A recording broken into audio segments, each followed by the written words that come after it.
ប្រិមត្តជនរថយន្តទំនើបម៉ាកឡង់វិសើមួយគ្រឿងបាទធ្វើដំណើរតាមបណ្ដោយផ្លូវ371 Sola បាទលុះមកដល់ចំណុចផ្លូវកោងនេះស្រាប់តែងុយដេកបាទងោកមួយភាំងបណ្ដោយរថយន្តបាទបើកបរពេញលបឿន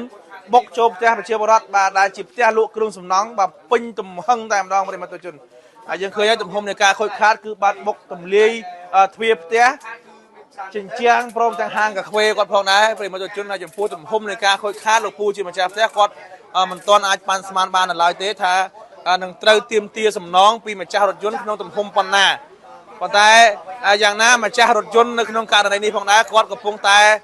ចរចាជាមួយនឹងម្ចាស់រថយន្តនៅក្នុងការទទួលខុសត្រូវផងដែរបាទប្រិមត្តជនយើងបាទមើលទំហំនៃការខូចខាតគឺច្រើនណាស់ប្រិមត្តយើងបាទហើយស្លាកលេខរថយន្តគឺកោះកុងបាទ 2B បាទ89និង99ជាប្រភេទបាទរថយន្តទំនើបបាទឡង់គីសឺពណ៌ខ្មៅបាទប្រិមត្តជនយើងបាទនេះបាទហាងកាហ្វេផ្ទះបាទហើយសម្ភារៈមួយចំនួននៅក្នុងផ្ទះរបស់គាត់ជាផ្ទះលក់គ្រឿងសំណង់គឺខូចខាតមួយចំនួនធំផងដែរបាទទីតាំងកន្លែងកាត់ហេតុនេះគឺនៅតាមបណ្ដោយផ្លូវ371 Sola ក្នុងសង្កាត់បាទស្ទឹងមានជ័យទី1បាទខណ្ឌមានជ័យរាជធានីភ្នំពេញផងដែរប្រិមត្តជនបាទពេល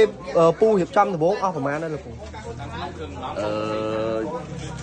យើងចាក់ឡើងធំអានេះវាពូមិនខូចម៉ាស៊ីនកាហ្វេទេពូសិនតែមិនអីសិនតែខាងនោះមិនសិនបើវាយអ៊ូធូរប្រហែលអស់ប្រហែលពូមើលទៅមើលថាធូរធំណាលោកពូសម្ភារៈដែលខូចខាតធំដែលពូឃើញចាក់ស្ដែងមិនតន់ដឹងឲ្យពូដល់ថាលោកពូនោះបាទផ្ទះពូចង់អាលុំអីលេងមកតំហឹងមកហ្មងបាទបងមកទឹកត្រួតឲ្យប្រហែលប្រហែលវាដួលក្រែងហ្មងនេះបាទចុះរដងឮថាមានអ្នកលក់ចាក់ខ្វៃមុខហ្នឹងពូហ៎ហ្នឹងហើយរដងអត់ទេគាត់តន់មកប្រហែលជាម៉ោង4ប៉ុន្តែបើសិនជាគាត់មកដល់ហ្នឹងមានអ្នកលក់នៅមុខហ្នឹងចប់នៅលក់ចាក់ខ្វៃនៅមុខហ្នឹងក៏លក់តែហ្នឹងហើយពូចាក់ខ្វៃចាក់អីហ្នឹងតែម៉ោង4គាត់មកឡានបើកចូលផ្ទះពូនៅហ្មងនេះពាក់កណ្ដាលឡាននោះគាត់មកហើយអូក៏មកឃើញបណ្ដោយនៃប្រពន្ធ2នាក់បាទប៉ុន្តែគាត់មិនតន់មកហ្នឹងសំណាងតែជិះបុកម៉ោងប្រហែលម៉ោង2ម៉ោង3បាទពូក៏អត់តន់ដឹងដែរថាខូចខាតច្រើនពេកគាត់សម្ភារៈខូចខាតច្រើនណាវាពងអត់មានរបួសអត់មនុស្សក្នុងផ្ទះពូហ៎អត់មានអ្នកគេទេអត់មានអ្នកសម្រាប់នៅក្នុងណាលោកពូណាបាទអរគុណច្រើនលោកពូបាទយើងអត់ដែរមានគេអត់មានអ្នកគេនៅមុខហ្នឹងពូណាបាទហើយលំអងនេះវាខូចខាតហើយនិយាយទៅវាណៃលេងកើតអានេះ